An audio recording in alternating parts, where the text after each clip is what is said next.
Hello students, I welcome you all to a brand new civics class, and this time we are going to discuss a new chapter, that is Popular Struggles and Moments of CBSE NCERT Class 10th. Let's get started. First let's see जो topics हम इसमें cover करने वाले हैं वो कौन कौन से टॉपिक्स हैं। जब भी आप एग्जाम के लिए प्रिपेयर करेंगे बच्चे, तो एक बार इन टॉपिक्स को जरूर गो थ्रू करें कि इनमें से कोई भी टॉपिक आपका मिस ना हुआ हो। फर्स्ट है moment of democracy in Nepal, second Bolivia water war, third democracy and popular struggles, fourth mass mobilisation, fifth pressure groups and movements, six sectional interest groups and public interest groups, and last one is critical analysis of influence of pressure groups. अब जब आपको पता चल गया है कौन कौन से टॉपिक्स हम इसमें कवर करने वाले हैं, चैप्टर स्टार्ट करते हैं। फर्स्ट हम पढ़ने वाले हैं मूवमेंट ऑफ डेमोक्रेसी के बारे में, और कहां पर हुई है ये मूवमेंट? नेपाल में बच्चे।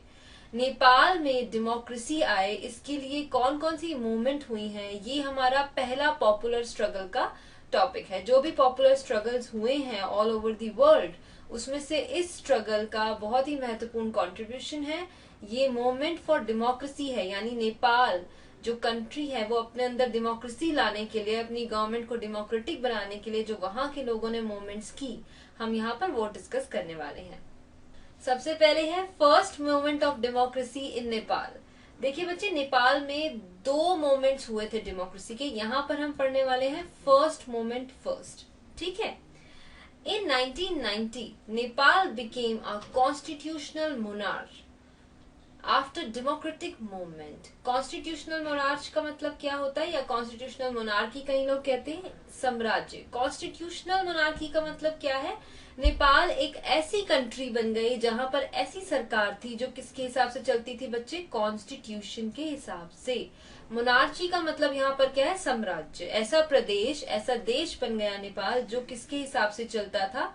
कॉन्स्टिट्यूशन के हिसाब से। आपको पता है इंडिया भी ऐसी ही गवर्नमेंट है जहां पर कॉन्स्टिट्यूशन जो है आपका सुप्रीम है, जो आपका संविधान कहता है, जो आपका कॉन्स्टिट्यूशन कहता है, वही वहां के सिटीजन्स को और सरकार को फॉलो करना होता है। तो 1990 में आपका जो नेपाल है वो क्या बन गया? एक कॉन्स्टिट्यूशनल साम्राज्य बन गया, एक कॉन्स्टिट्यूशनल मोनार्की बन गई आफ्टर अ डेमोक्रेटिक मूवमेंट। यानी लोगों ने ऐसी मांग की कि हमारी सरकार जो है वो डेमोक्रेटिक होनी चाहिए, यानी यहाँ पर हमें अपने लीडर्स चूज करने का हक होना चाहिए। तो नेपाल क्या बन गया? Constitutional monarchy. King Birendra became constitutional monarch. King Birendra जो थे वो क्या बन गए? Constitutional monarch. अब आप सोचेंगे कि अगर यहाँ डेमोक्रेसी है तो किंग क्यों है? देखिए बच्चे, यहाँ पर किंग था नेपाल में, किंग बीरेंद्र एक रॉयल फैमिली के सदस्य थे ये, लेकिन ये अपनी डिक्टेटरशिप के हिसाब से रूल नहीं करते थे। यहाँ पर वन मैन रूल नहीं था। किंग बीरेंद्र के साथ वहां पर पार्लियामेंट थी, प्राइम मिनिस्टर था, और किंग बीरेंद्र को रूल करना होता था किसके हिसाब से? कॉन्स्टिट्यूशन के हिसाब से। इसीलिए नेपाल में किंग होते हुए भी क्या चल रही थी? डेमोक्रेसी, क्योंकि किंग बीरेंद्र रूल करते थे अकॉर्डिंग टू कॉन्स्टिट्यूशन। सो 1990 में आपका जो नेपाल है वहां पर डेमोक्रेटिक गवर्नमेंट बनी, और उसका जो लीडर था वो कौन था? किंग बीरेंद्र था। और वो किसके हिसाब से रूल करता था? कॉन्स्टिट्यूशन के हिसाब से रूल करता था। जो कॉन्स्टिट्यूशन में लिखा होता था उन्हीं रूल्स को फॉलो करके किंग बीरेंद्र क्या थे? कंट्री रन करते थे।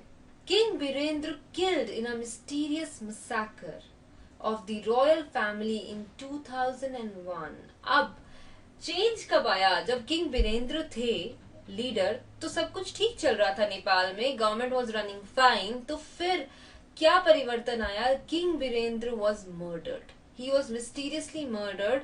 किंग बीरेंद्र की क्या हुई? हत्या हो गई। समवन किल्ड किंग बीरेंद्र, और रॉयल फैमिली के बाकी सदस्यों को भी मारा गया। यहाँ पर एक वर्ड देखिए, मसैकर लिखा हुआ है। मसैकर का मतलब है ब्रूटली किल मेनी पीपल। जो दंगे फसाद होते हैं बच्चे, वो एक तरह से मसैकर होता है जिसमें बहुत ही बेरहमी से बहुत सारे लोगों को एक साथ मारा जाता है। तो किंग बीरेंद्र का मर्डर हुआ, उसके अलावा भी बहुत सारे लोगों को बेरहमी से रॉयल फैमिली के मार दिया गया 2001 में। 1990 में ये रूल में आए थे, और 2001 में इनकी हत्या कर दी गई मिस्टीरियस मैनर से। मिस्टीरियस क्यों, वो हम आगे देखते हैं। On June 1, 2001, crown prince Dipendra, किसने मारा था किंग वीरेंद्र को? दीपेंद्र ने। कौन थे वो? किंग वीरेंद्र के बेटे। जो किंग वीरेंद्र रूलर थे नेपाल के, उन्हीं के अपने बेटे ने उन्हें मर्डर कर दिया था।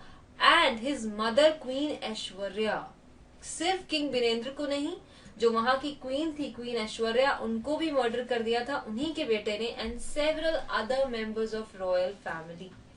सो क्या हुआ, इस फैमिली में बहुत ही मिसफॉर्चून जो था, हादसा हुआ। और वो क्या था कि किंग वीरेंद्र जो लीडर थे नेपाल के, डेमोक्रेटिक लीडर थे नेपाल के, जो कॉन्स्टिट्यूशन के हिसाब से नेपाल की गवर्नमेंट चलाते थे, उन्हीं के बेटे ने किसी कॉन्फ्लिक्ट की वजह से उनकी और अपनी माँ यानी कि क्वीन की क्या कर दी? हत्या कर दी। और जो बचे हुए रॉयल फैमिली के कई मेंबर थे उनकी भी हत्या की।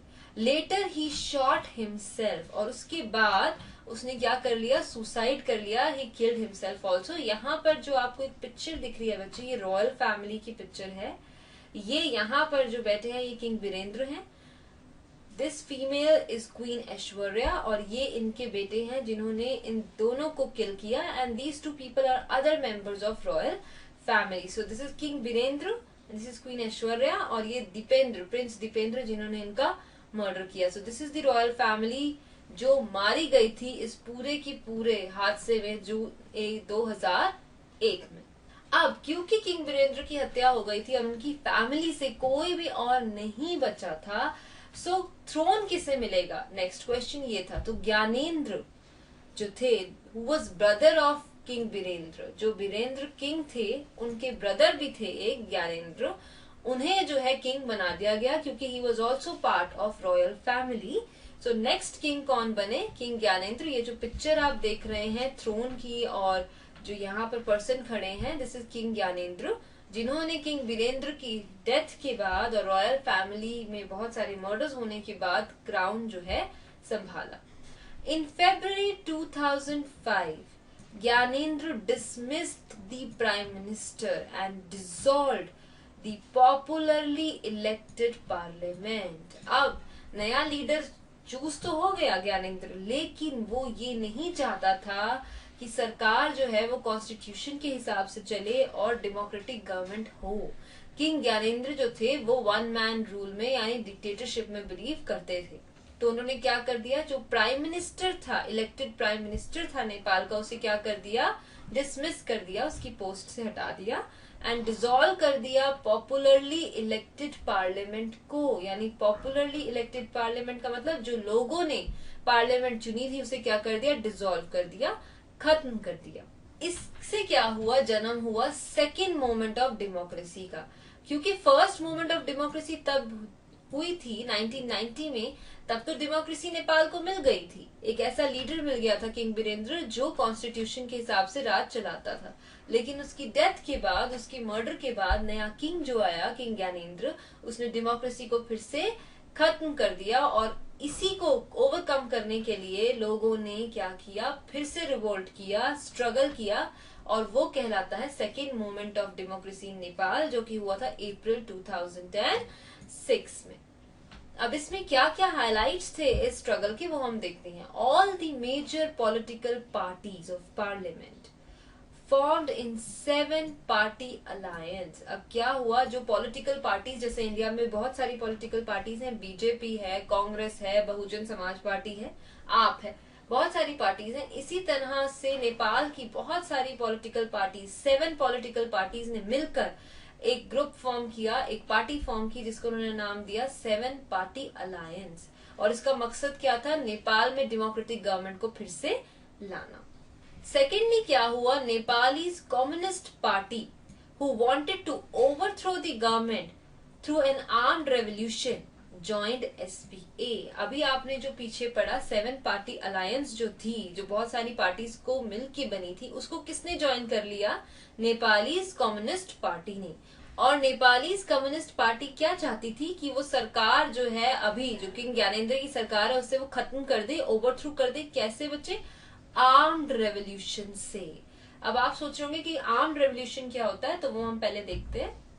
A revolution is when the citizens of a country fight in an organized way against their own government. जब एक कंट्री के सिटीजन अपनी ही कंट्री की गवर्नमेंट के खिलाफ लड़ते हैं, और कैसे लड़ते हैं? Using weapons. सिर्फ बातचीत से नहीं लड़ रहे। आप क्या करते हो, कई बार आप विद्रोह करते हो तो आप क्या करते हो, सड़कों पे निकलते हैं, जुलूस निकालते हैं, स्ट्राइक करते हैं। वैसे नहीं, वर्ड से नहीं लड़ रहे। जब आप सरकार से लड़ रहे हो, किस तरह से? With use of weapons. तो वो क्या कहलाता है? आर्म्ड रेवोल्यूशन कहलाता है। तो जो कम्युनिस्ट पार्टी थी, नेपालीज कम्युनिस्ट पार्टी जो थी, उसने 7 पार्टी अलायंस को ज्वाइन कर लिया। और वो क्या चाहती थी कि हम जो ज्ञानेंद्र की सरकार है, किंग ज्ञानेंद्र की सरकार को हिला दें, उसे रिमूव कर दे। कैसे? आर्म्ड रेवोल्यूशन से, वेपन्स के इस्तेमाल से हम उसे क्या कर दे? रिमूव कर दे।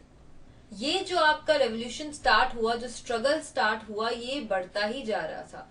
More than lakh of people who gathered almost every day on streets of Kathmandu to demand restoration of democracy. थोड़े लोगों से जो ये रिवोल्ट स्टार्ट हुआ था, जो पहले 7 पार्टी अलायंस ने स्टार्ट किया, फिर कम्युनिस्ट पार्टी ने भी उसे ज्वाइन कर लिया, अब ये लोगों तक पहुंच गया था। और लाखों की तादाद में लोग जो हैं काठमांडू में सड़कों पे उतर आए थे डेमोक्रेसी को डिमांड करने के लिए कि हमें जो है डेमोक्रेसी वापस चाहिए। The number of protesters reached between 3 to 5 lakh on 21st April 2006. अप्रैल में ये रिवोल्ट शुरू हुआ था और 21 अप्रैल तक आते आते, यानी एंड ऑफ अप्रैल तक आते आते 3 से 5 लाख प्रोटेस्टर्स जो थे हो गए थे, जो क्या मांग रहे थे कि हमें डेमोक्रेसी जो है वापस चाहिए। क्या क्या डिमांड थी इन प्रोटेस्टर्स की, वो हम देखते हैं। सबसे पहले रेस्टोरेशन ऑफ पार्लियामेंट। सबसे पहली चीज जो ये सभी लोग और जो ये पार्टीज हैं वो डिमांड कर रही थी, वो क्या है कि हमें जो हमारा पार्लियामेंट है, जो इलेक्टेड पार्लियामेंट थी, जो डिसॉल्व कर दी थी किंग ज्ञानेंद्र ने, वो वापस चाहिए। लोग दोबारा से इलेक्शंस को कंडक्ट करें और अपनी पार्लियामेंट जो है वो चूज करें। दूसरा, power to an all party government, यानी जो पावर दी जाए वो किंग ज्ञानेंद्र को नहीं होनी चाहिए, वो उस पार्टी को होनी चाहिए जिसे गवर्नमेंट चूज करती है। जैसे बीजेपी यहाँ इंडिया में हमने चूज कर रखी है, तो वो पार्टी में है। इसी तरह वो क्या कह रहे थे कि एक इंसान के पास जो है वो पावर नहीं होनी चाहिए, हमें कोई किंग नहीं चाहिए, हमें क्या चाहिए? एक ऐसी पार्टी चाहिए जो सरकार को रन करे। अ न्यू कॉन्स्टिट्यूएंट असेंबली, उन्हें एक नई कॉन्स्टिट्यूएंट असेंबली चाहिए थी। नई लोकसभा, जैसे इंडिया में लोकसभा राज्यसभा होती है, इसी तरह से उनको भी एक पूरी नई कॉन्स्टिट्यूएंट असेंबली चाहिए थी, जो इंपॉर्टेंट डिसीजंस ले कंट्री के, जो बिल पास करे। उसके लिए भी वो क्या चाहते थे कि इलेक्शंस कंडक्ट किए जाए। अब ये जो डिमांड रखी गई थी और जो ये इतना रिवोल्ट हुआ, जो इतना स्ट्रगल हुआ, उसका रिजल्ट क्या हुआ वो हम देखते हैं। ऑन 24 अप्रैल 2006, यानी 21 अप्रैल तक तो कॉन्स्टेंटली प्रोटेस्टर्स जो थे वो बढ़ रहे थे, 3 से 5 लाख प्रोटेस्टर्स हो गए थे। 24 अप्रैल 2006 को king was forced to accept demand. Finally king Gyanendra को जो है सिटीजन्स की और पार्टीज की डिमांड जो है वो एक्सेप्ट करनी पड़ी। और इसका रिजल्ट क्या हुआ? Girija Prasad Koirala selected as the new prime minister of the interim government। अब जो नई गवर्नमेंट बनी थी उसका प्राइम मिनिस्टर ऑप्ट कर लिया गया, यानी कि फिर से डेमोक्रेसी आ गई। प्राइम मिनिस्टर ऑप्ट करने का मतलब क्या है? इलेक्ट करने का मतलब क्या है? कि डेमोक्रेसी वापस आ गई। किसे चूज किया गया? गिरिजा प्रसाद कोइराला जो थे, अप्रैल 2006 में उन्हें प्राइम मिनिस्टर इलेक्ट कर लिया गया।